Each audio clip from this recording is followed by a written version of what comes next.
देखिए 14 नंबर प्रश्न पर ध्यान दीजिए। 14 नंबर में कहता है कि दो साझेदार दिवालिया हुआ है।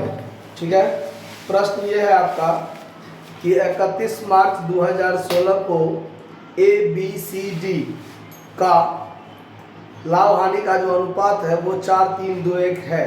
ठीक है, एसेट्स में आपको goodwill, fix assets, current assets और डी का पूंजी है। लायबिलिटी साइड में ABC का पूंजी है और क्रेडिटर है।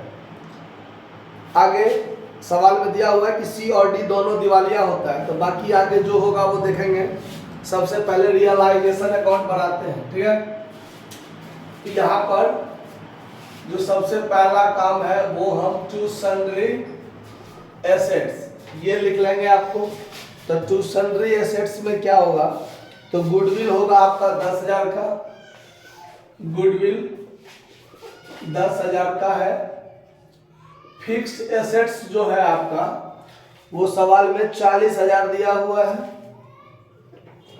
और करेंट एसेट्स जो है वो 12,000 दिया हुआ है, यानी कुल मिलाकर 62,000 हो गया आपका। उसके बाद लायबिलिटी साइड में क्रेडिटर जो है, जो यहाँ आपको आएगा बाय क्रेडिटर्स 10,000 रुपया का।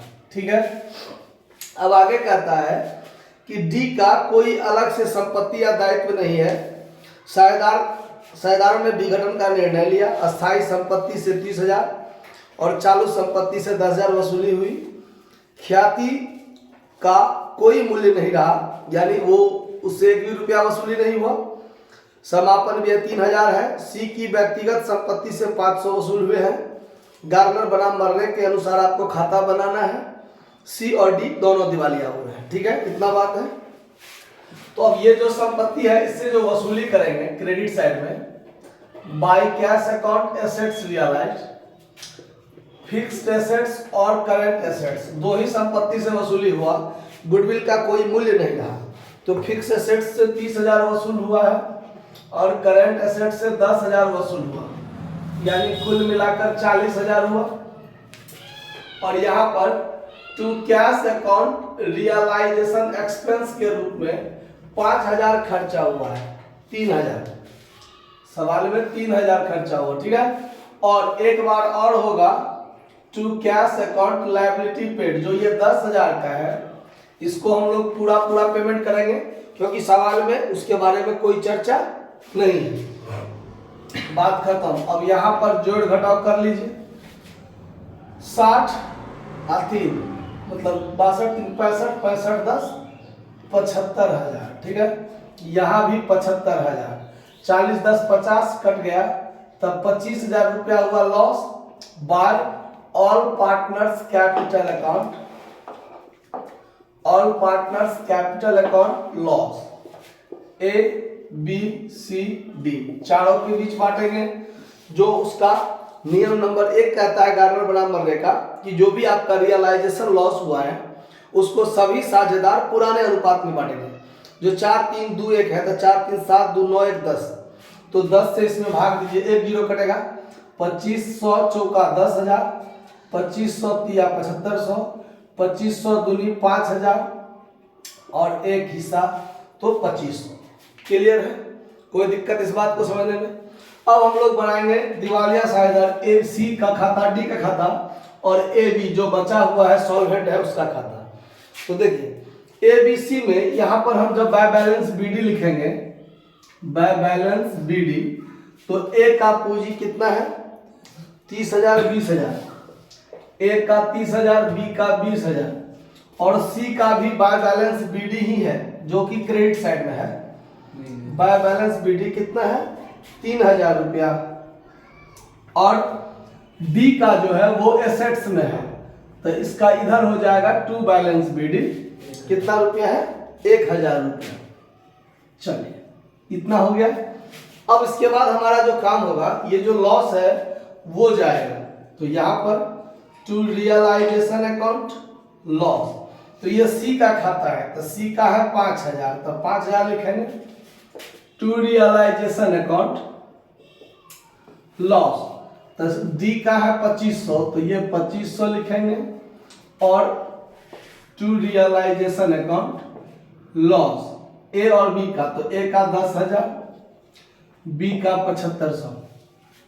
दिवालिया दोनों हुआ है, तो ये रियलाइजेशन लॉस को तो नगद में नहीं ला पाएंगे, लेकिन जो बचा हुआ है वो लाएंगे। तो by cash account realisation loss brought, ये आदमी ब्रॉट करके लाएगा। ठीक है, कितना रुपया? 10,000 और 7,500, 10,000 7,500। ठीक है, अब चलिए, अब आगे काम होगा क्या? अब देखिए, दिवालिया हुआ है ये भी और ये भी, ये 3500 से ये 5,000 है, इसका तो क्रेडिट साइड में कुछ भी नहीं बचा हुआ है, तो ये पूरी 3500 से दिवालिया हुआ। ये आदमी 5,000 इसका डेबिट है, क्रेडिट में 3,000 है, तो 2,000 हुआ। लेकिन सवाल में कहता है कि सी की व्यक्तिगत संपत्ति से 500 रुपया वसूल हुआ, तो बाय कैश अकाउंट कुछ रियलाइज हुआ इससे, कितना? 500। तो अब देखिए, अब ये आदमी 5,000 डेबिट में है और क्रेडिट में कितना है? 3500।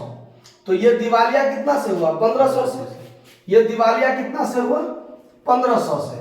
तो यहां लिखेंगे by solvent partners capital account, A और बी दो आदमी, किस अनुपात में? पूंजी अनुपात में। पूंजी का अनुपात क्या है? 30,000 20,000, 30,000 20,000, 3:2। तो ये 3:2 में भरपाई कर लेगा, तो 3 2 5, यानी ये हो जाएगा 900 और ये हो जाएगा 600। तो यहां पर लिखेंगे टू सीज कैपिटल अकाउंट, 900 ये भरपाई करेगा, 600 ये भरपाई करेगा। क्लियर है बात?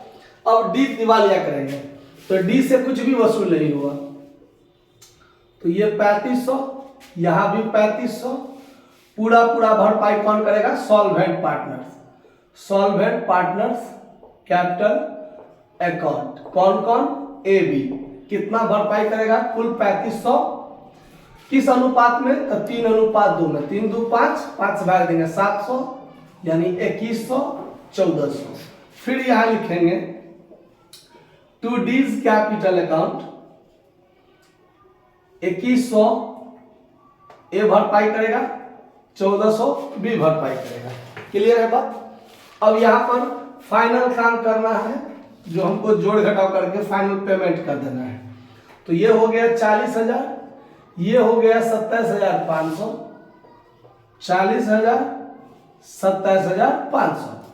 इसमें से हमको घटा लेना है। तो देखिए, 40,000 में से घटाना है 10,900, 10,900 माइनस 2100, यानी 27,000।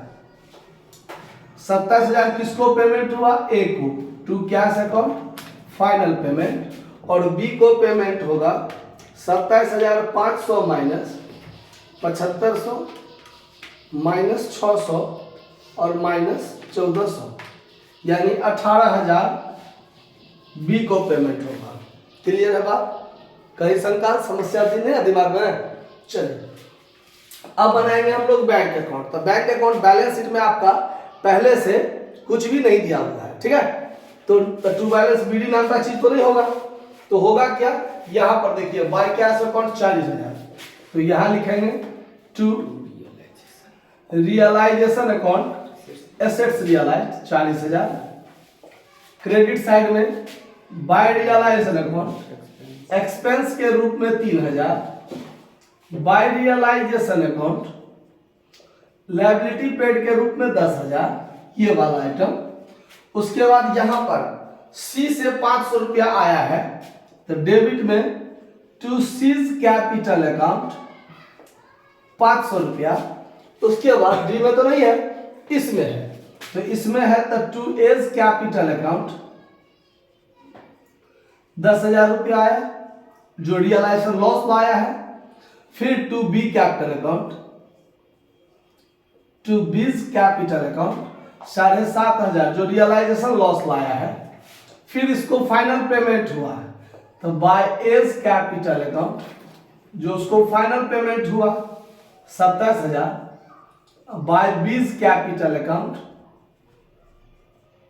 18,000 पेमेंट हुआ। क्लियर है बात?